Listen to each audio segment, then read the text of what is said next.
Inspector Lestrade was the first to arrive. You have posted your men in the street? I have, with strict orders to let anyone in who comes, but to arrest anyone trying to leave. And you have handcuffs with you? Yes. Now, sir, while we wait, why do you not tell me what we are waiting for? There. The coffin nail, as I trust it shall prove, for our Mr. Vernet. We have several minutes before they arrive. Tell me, my dear friend, what do you know of the Restorationists? Not a blessed thing. If you're talking about what I think you're talking about, perhaps we should leave it there. Enough's enough. Too late for that, for there are those who do not believe the coming of the old ones was the fine thing we all know it to be. Anarchists to a man. They would see the old ways restored. Mankind in control of its own destiny, if you will. I will not hear this sedition spoken. I must warn you. I must warn you not to be such a fathead. Because it was the Restorationists who killed Prince Franz Drago. They murder, they kill, in a vain effort to force our masters to leave us alone in the darkness. The prince was killed by a raish, an old term for a hunting dog, Inspector, as you would know if you had looked in a dictionary. It also means revenge, and the hunter left his signature on the wallpaper in the murder room, just as an artist might sign a canvas. But he was not the one who killed the prince. The limping doctor. Very good. There was a tall man there that night. I could tell his height, for the word was written at eye level. He smoked a pipe. The ashen dottle sat unburned in the fireplace, and he had tapped out his pipe with ease on the mantel, something a smaller man would not have done. The tobacco was an unusual blend of shag. The footprints in the room had, for the most part, been almost obliterated by your men. But there were several clear prints behind the door and window. Someone had waited there, a smaller man from his stride, who put his weight on his right leg. On the path outside I had several clear prints, and the different colors of clay on the boot scraper gave me more information. A tall man, who had accompanied the prince into the rooms, and had later walked out. Waiting for them to arrive was the man who then sliced up the prince so impressively. I have spent many days retracing the movements of His Highness. I went from gambling hell to brothel to dining den to madhouse, looking for the pipe-smoking man and his friend. I made no progress until I thought to check the newspapers of Bohemia, searching for a clue to the prince's recent activities there.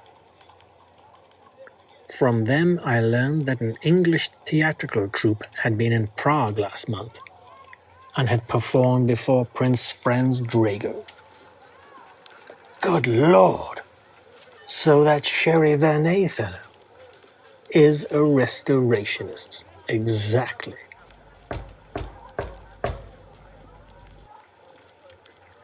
That will be our quarry. Careful now.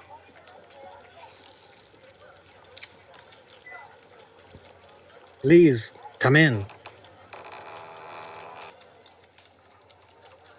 It was not Vernet, nor was it the limping doctor. It was one of the young street Arabs who entered a crust running errands. Please, sirs, my name is Wiggins. Is there a Mr. Henry Campbell here? I was asked by a gentleman to deliver a note. I am he. My dear sir, I do not address you as Henry Campbell, for it is a name to which you have no claim. I am surprised that you do not announce yourself under your own name. for it is a fine one, and one that does you credit. I have read a number of your papers when I have been able to obtain them. Indeed, I even corresponded with you quite profitably 2 years ago about certain theoretical anomalies in your paper on the dynamics of an asteroid. I was amused to meet you yesterday evening. A few tips which might save you bother in times to come in the profession you currently follow. Firstly, a pipe-smoking man might possibly have a brand new unused pipe in his pocket and no tobacco. But it is exceedingly unlikely, at least as unlikely as a theatrical promoter with no idea of the usual customs of recompense on a tour, who was accompanied by a taciturn ex-army officer, Afghanistan unless I miss my guess. Incidentally, while you are correct that the streets of London have ears, it might also behoove you in future not to take the first cab that comes along. Cab drivers have ears too, if they choose to use them. You are certainly correct in one of your suppositions. It was indeed I who lured the half-blood creature back to the room in Shoreditch. If it is any comfort to you, having learned a little of his recreational predilections, I had told him I had procured for him a girl, abducted from a convent in Cornwall, where she had never seen a man, and that it would only take his touch and the sight of his face to tip her over into a perfect madness. Had she existed, he would have feasted on her madness while he took her like a man sucking the flesh from a ripe peach, leaving nothing behind but the skin and the pit. I have seen them do far worse, and it is not the price we pay for peace and prosperity. It is too great a price for that. The good doctor who believes as I do, and who did indeed write our little performance, for he has some crowd-pleasing skills, was waiting for us with his knives.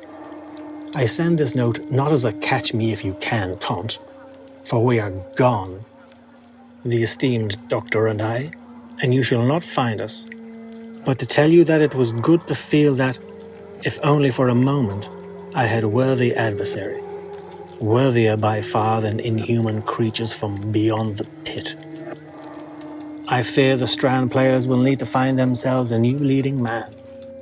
I will not sign myself Vernet, and until the hunt is done, and the world restored, I beg you to think of me simply as Raish.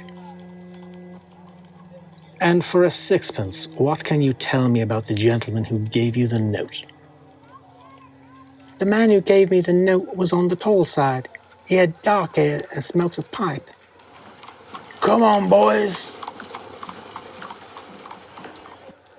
They will stop and search all the trains leaving London, all the ships leaving Albion for Europe or the New World, looking for a tall man and his companion, a smaller, thick-set medical man with a slight limp.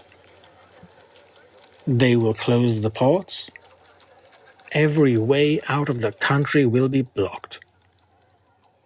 Do you think they'll catch him then?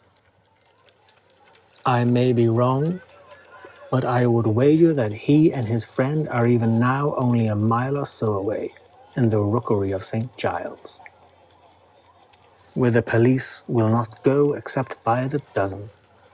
They will hide up there until the hue and cry have died away, and then they will be about their business. What makes you say that? Because if our positions were reversed, it is what I would do. You should burn that note, by the way.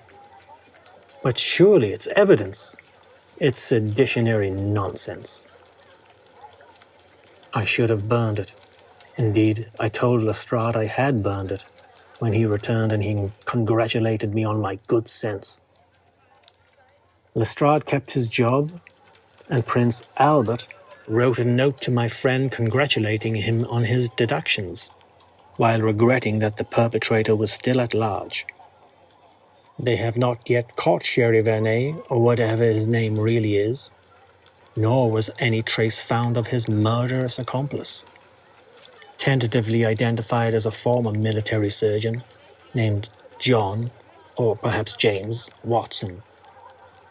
Curiously, it was revealed that he also has been in Afghanistan. I wonder if we ever met. My shoulder, touched by the Queen, continues to improve. The flesh fills and it heals. Soon I shall be a dead shot once more.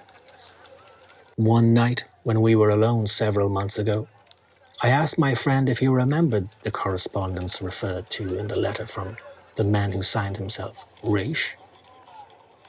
My friend said that he remembered it well, and that Sigerson, for the actor had called himself then, claiming to be an Icelander, had been inspired by an equation of my friend's to suggest some wild theories furthering the relationship between mass, energy, and the hypothetical speed of light.